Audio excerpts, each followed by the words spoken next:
She waltzed through the door like nothing had changed. Sunburned cheeks, messy hair tied in a knot, dragging a suitcase that looked heavier than her conscience. There was a strange glint in her eye, not guilt, not fear, something colder. Indifference. I didn't ask where she had been. I already knew. 3 days earlier, a mutual friend had accidentally sent me a photo from some coastal town, Marin, my wife, laughing over a candlelit dinner with a man I recognized only from Christmas parties. Nolan, her so-called travel companion. They didn't look like friends in that photo. I spent those 3 days in silence. No frantic calls. No desperate texts. Just sitting at home, staring at the empty chair across from me, realizing it had been empty for a lot longer than I cared to admit. And now she was back, standing in our living room, smiling like she'd just returned from a yoga retreat. I brought you something, she said, tossing a small souvenir bag onto the coffee table. Inside was a cheap keychain shaped like a seashell. A keychain. As if that would patch the cracks she had carved into our marriage with her bare hands. I didn't make a scene. I didn't demand answers. Instead, I waited silent as she unpacked her lies along with her clothes. She talked about sunsets. About seafood. About the freedom she felt. About how people change when they travel. How sometimes a journey opens your eyes. I nodded at all the right moments, pretending to listen. But inside, a storm was gathering. Because in her suitcase, tucked between shirts and sandals, I saw something she hadn't meant for me to find. A second phone. Still buzzing with messages from Nolan. That's when the decision came, sharp, immediate, final. She wasn't staying here another night. Not in my home. Not in my life. And if she thought her journey had opened her eyes, she was about to find out mine had too. I didn't confront her right away. No shouting, no theatrics. That's what she probably expected, a husband unraveling at the seams, maybe begging, maybe crying. But I wasn't about to give her that satisfaction. Instead, I simply picked up her second phone from the suitcase, held it up silently, and let her face tell the story. For a few seconds, she stood there, frozen, like someone caught in the middle of rehearsing a lie they suddenly forgot the words to. Then her shoulders sagged and the fake brightness drained from her face. I didn't mean for it to happen, she mumbled, as if that somehow mattered. It just did. How many people have said that exact line, I wondered. How many had torn their families apart over something that just happened? I sat down calmly in the armchair across from her, flipping through the phone. The messages weren't hard to find. The two of them had been sloppy, love notes, pictures, plans. At one point, Nolan had even joked about picking out rings in some tourist market. Rings. The same woman who once sobbed into my chest, promising we'd grow old together, was now daydreaming about a fresh start with a man who couldn't even keep a job for more than 6 months. Still, I wasn't angry the way you might expect. The rage had burned itself out during the 3 days I waited for her return. What I felt now was something cleaner. Sharper.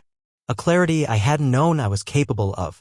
I told her she had 2 hours to pack whatever she wanted and leave. She blinked at me, confused, as if expecting negotiation. She said, maybe we can go to counseling first? I almost laughed. Counseling? After weeks of secret hotel rooms, weekend getaways, and 2 phones worth of betrayal? No, I said simply. We're done. Her voice shifted from soft to sharp almost immediately.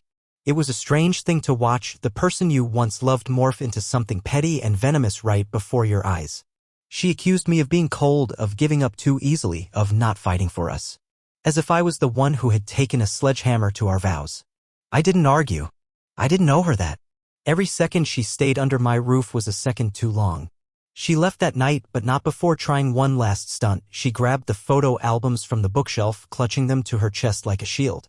I stood in the doorway, arms crossed, not moving an inch. If she wanted to take our memories and twist them into something rotten, I wouldn't stop her.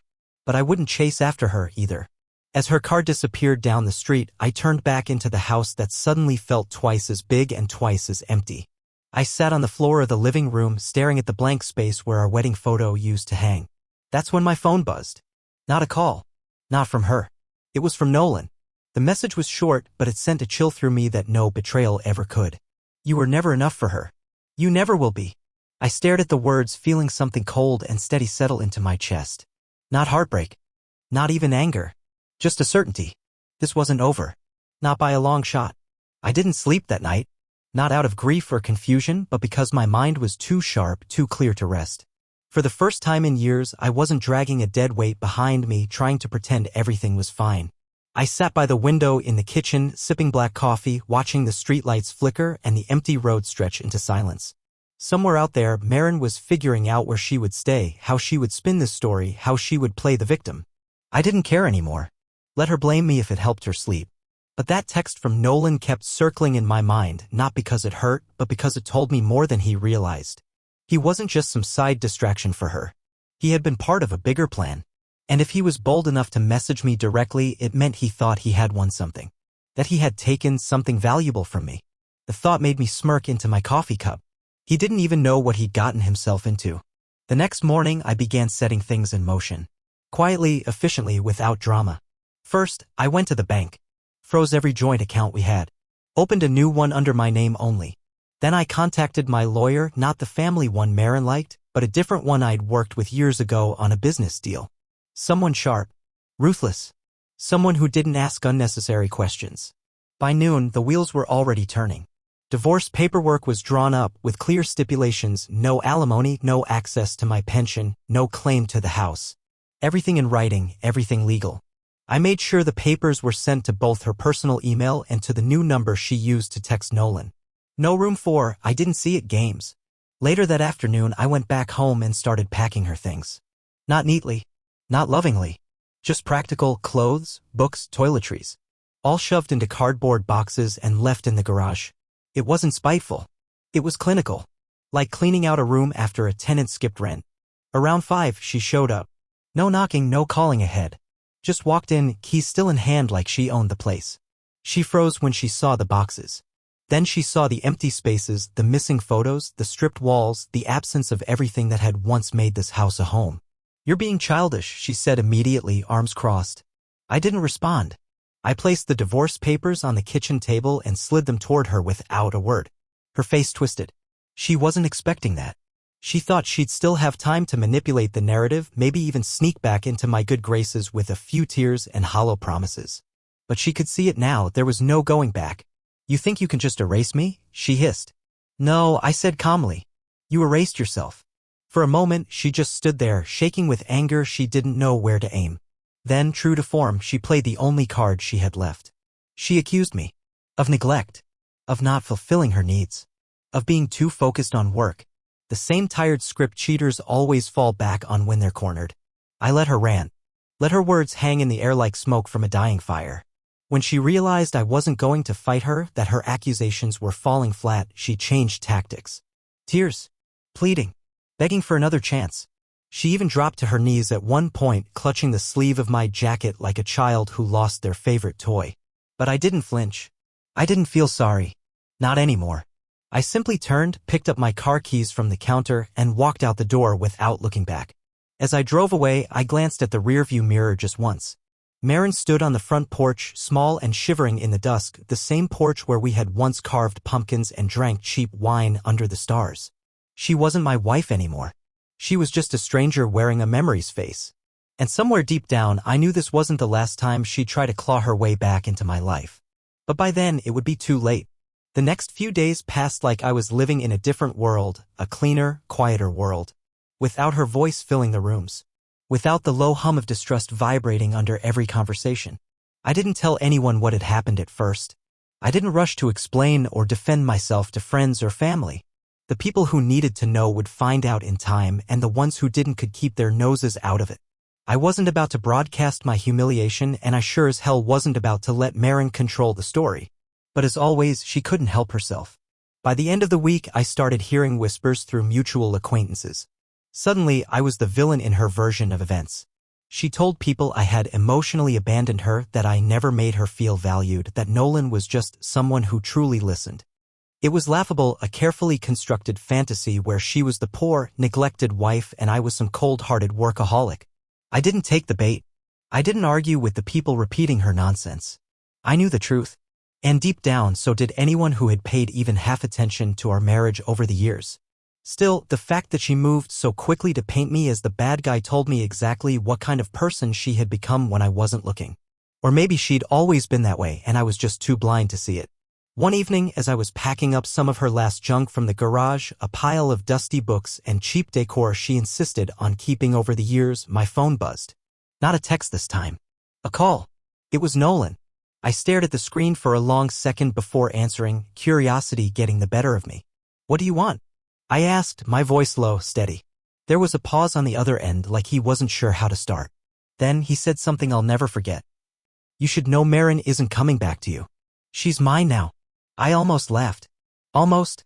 You can keep her, I said before hanging up. But something in his voice bothered me. It wasn't triumph. It was desperation. Curiosity turned into suspicion. I had no intention of stalking them or sinking to some bitter, vengeful level. But I needed to understand why Nolan, a man who supposedly once sounded like he was warning me rather than gloating. The next day, I made a few calls of my own. Quiet ones. Discreet ones. It didn't take long for the real story to surface. Marin wasn't happily building a new life with Nolan. In fact, within days of moving in with him, things had gone downhill fast. Nolan wasn't just a casual fling, he was a disaster with a charming smile. He had debts, serious ones. Gambling, mostly. He didn't own the place he lived in, he was squatting in a rundown rental with unpaid utilities stacked to the ceiling. And Marin, thinking she had traded up for a newer, freer life, had walked straight into a nightmare she couldn't control. It got worse. Apparently, Nolan had a temper. The kind that flared over nothing. Neighbors had heard shouting, furniture breaking, threats being screamed at 2 a.m. While I had been sitting in my clean house, sipping coffee and sleeping like a stone, Marin had been living a real-life horror movie. And she had chosen it. Over me. Over the life we built. Over every damn thing we promised each other. There was a dark satisfaction in knowing she had to lie in the bed she made. But I wasn't celebrating. Not really. I didn't want her back. I didn't want her suffering. I didn't want anything from her anymore. I just wanted her gone. Cleanly. Legally. Forever. The problem was Marin wasn't done yet. A week later, she showed up at my doorstep again. Not crying. Not yelling. Begging. Pleading for one more chance. Saying Nolan wasn't who she thought he was. That she had made a mistake. That she wanted to come home. To fix things. To rebuild. She even knelt there on the front step, hands clasped together, tears running down her cheeks like a bad soap opera actress. Neighbors watched through their windows. I didn't care. I stood there, arms crossed, feeling absolutely nothing. No pity. No hate. No anger. Just a kind of deep, peaceful emptiness. You made your choice, I said, voice calm, final. She sobbed harder, clutching at the doorframe like a woman drowning. I didn't move. And then, when she realized begging wasn't going to work, the real Marin reemerged. Her face twisted into something ugly. Venomous. She spat out accusations that I had trapped her, that I had pushed her into Nolan's arms, that it was my fault for not being exciting enough, spontaneous enough, rich enough. It was pathetic. And in a strange way, it was freeing. Because standing there, listening to her hurl every bitter excuse she could think of, I realized something simple and true. I didn't lose her. She lost me. And it was the best thing that ever happened to me. After that night, Marin stopped coming around. At least physically. But the damage she tried to inflict didn't end there. Like a wounded animal lashing out, she switched strategies from begging to sabotage. First came the rumors. Quiet ones, whispered through mutual friends, casual acquaintances, anyone gullible enough to lend her a sympathetic ear. She told them I had been controlling. That I was cold, unfeeling, distant. She crafted a version of events where she was the brave survivor of an unhappy home instead of the architect of her own downfall. At first, I ignored it. Let people believe whatever suited them. But ignoring the problem only emboldened her. It escalated. I started getting strange calls from unknown numbers, hang-ups, heavy breathing, muffled voices cursing before disconnecting. Then one afternoon, returning from the grocery store, I found the side of my car keyed with a long, jagged line from bumper to headlight. No note. No witnesses. But I didn't need a confession. I knew exactly who was behind it. I wasn't afraid. I wasn't even angry. If anything, I pitied her. Watching her spiral, losing whatever shred of dignity she had left while I stood back and built a better life for myself. The court date for the divorce was coming up quickly, and my lawyer assured me that every one of her petty games was only helping my case. Documented harassment. Property damage. Witness statements from neighbors who saw her tantrum on my porch. Still, part of me hated that it had to get this ugly. Once upon a time, we had loved each other. Or at least, I thought we did. Now, looking back, I wasn't sure if Marin ever loved anyone besides herself. The day of the divorce hearing arrived on a gray Thursday morning. I wore a simple navy suit. Nothing flashy. Just clean, professional, serious. Marin showed up late, flustered, wearing a cheap dress that might have looked decent in a club but looked ridiculous in court. She didn't meet my eyes. She clung to her new lawyer, a greasy-looking man who seemed more interested in arguing than actually winning. The proceedings were fast, clinical, almost cold. My lawyer shredded every weak accusation Marin's side tried to throw at me. They presented no evidence, no credible witnesses, only vague claims of emotional neglect without any substance behind them.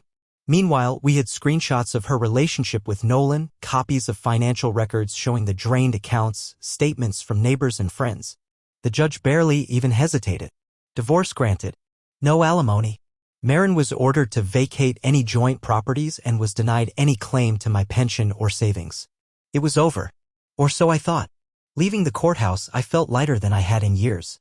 It was raining, a light, cleansing drizzle that felt almost symbolic. I walked to my car, unlocked the door, sat behind the wheel, and just breathed. No tears. No regret. Just an overwhelming sense of relief. But as I turned the ignition, I noticed something tucked under my windshield wiper. A letter. Handwritten. No envelope. Just folded once, with my name scrawled across the front in messy ink. For a moment, I considered tossing it without reading. Another plea? Another attack? But curiosity got the better of me. I unfolded the page and read. You think you've won. You think you're free. But some chains don't break that easily. You'll see. Soon. No signature. But the handwriting was familiar. Sloppy. Angry. Marin. I crumpled the letter in my fist, feeling a cold knot settle in my stomach. Not fear. Not exactly. Just the realization that Marin's downfall wasn't finished. That she wouldn't fade quietly into the past like a bad dream. She was going to drag this out as long as she could. As if trying to prove that if she couldn't be happy, she'd make damn sure I wouldn't be either. But she underestimated one thing. I wasn't the man she thought she left behind. I wasn't broken. I wasn't weak. And I wasn't going to let her or anyone dictate how my story ended. She had written her chapter. Now it was time for me to write mine. The letter stayed crumpled in my glove compartment for days, like a bad omen I refused to acknowledge. I got on with my life, or at least tried to. I kept working, kept exercising, kept building new routines in the house that no longer echoed her absence. But something was different now. There was a constant low hum of vigilance buzzing in the back of my mind, a sense that Marin wasn't done. She wasn't capable of letting go quietly. She had always needed to win, even when there was nothing left to fight for. A week after the divorce was finalized, I came home from work to find the lock on my front door scratched up, like someone had tried to jam a key that didn't fit. Nothing inside was stolen or broken, but little things were off. Drawers half open. Couch pillows tossed around. A faint smell of her cheap perfume hanging in the air. She had been here. I changed the locks that night. Installed cameras the next morning. Called the police, filed a report. They were sympathetic but powerless. She hadn't technically broken in. It was still her name on some of the old paperwork, even if the court had stripped her of every right to the property. The next attack was more subtle. Anonymous emails sent to my employer, full of wild accusations. Alleging misconduct, harassment, fraud. No evidence, of course, just enough noise to cause a headache. Luckily, my boss had known me for years and saw right through it. But the message was clear. Marin didn't care if she burned her own reputation down as long as she could throw gasoline on mine. I kept documenting everything. Every incident. Every call from a blocked number. Every anonymous email. Every scratch on my car, every dead flower left on my porch. It wasn't about fear anymore. It was about building a wall of proof, something solid enough that when I finally crushed this madness, there would be no doubts about who was the villain. One night, around 2 a.m., my phone buzzed.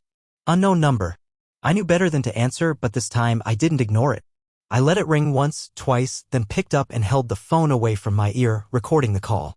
On the other end, a slurred voice. Marin, you ruined everything, she hissed. You think you're free, Dalton? You'll never be free. Then, a click. Silence. I sat there in the dark, the blue glow of the phone screen the only light in the room, feeling the final thread snap inside me. This had gone on long enough. The next morning, I met with my lawyer again. Not just about restraining orders or harassment charges, though we filed those immediately. No, I wanted more than that. I wanted protection that couldn't be twisted or delayed. I moved forward with selling the house, the place where too many memories still lingered like smoke after a fire. I found a buyer within days, a young couple excited to start their first chapter where I was closing my last. With the proceeds, I bought a small, modern condo in another part of the city. A fresh start. No forwarding address for Marin. No more traces for her to follow. But before the sale was finalized, something happened that almost derailed everything. 3 days before closing, I came home late from a long meeting. As I pulled into the driveway, headlights flashed behind me, high beams, blinding. I barely had time to react before a beat-up sedan screeched to a halt inches from my bumper. The driver's door slammed open. Marin staggered out, barefoot, mascara smeared, wearing what looked like the same wrinkled dress from our court hearing. She ran toward me screaming. Screaming my name. Screaming curses. Screaming about betrayal and forgiveness and forever. I didn't move. I didn't engage. I locked the car doors and hit record on my phone. Neighbors' lights flicked on one by one. Curtains twitched. Phones were probably already dialing 911. Marin pounded on the hood of my car, tears streaming down her face, shrieking like a wounded animal. And still I felt nothing. No guilt. No sadness. Just a calm, detached pity for the woman who had burned every bridge behind her and now stood howling alone in the ashes. When the police arrived, they handled it professionally. She was gently but firmly taken away, screaming still, kicking at the ground, her hands cuffed behind her back. I watched from the driver's seat, the flashing red and blue lights painting her figure against the darkness. One of the officers came over afterward, polite but tired. "She won't be bothering you for a while," he said. "And if she does, it'll only help your case." I nodded, thanked him, and finally drove away. That night, standing in the empty living room for the last time, I looked around at the place that had been both a home and a prison. I remembered all the little moments, good and bad, stacked on top of each other like unstable blocks in a tower. And I realized it didn't matter anymore. The tower had fallen. The dust had settled.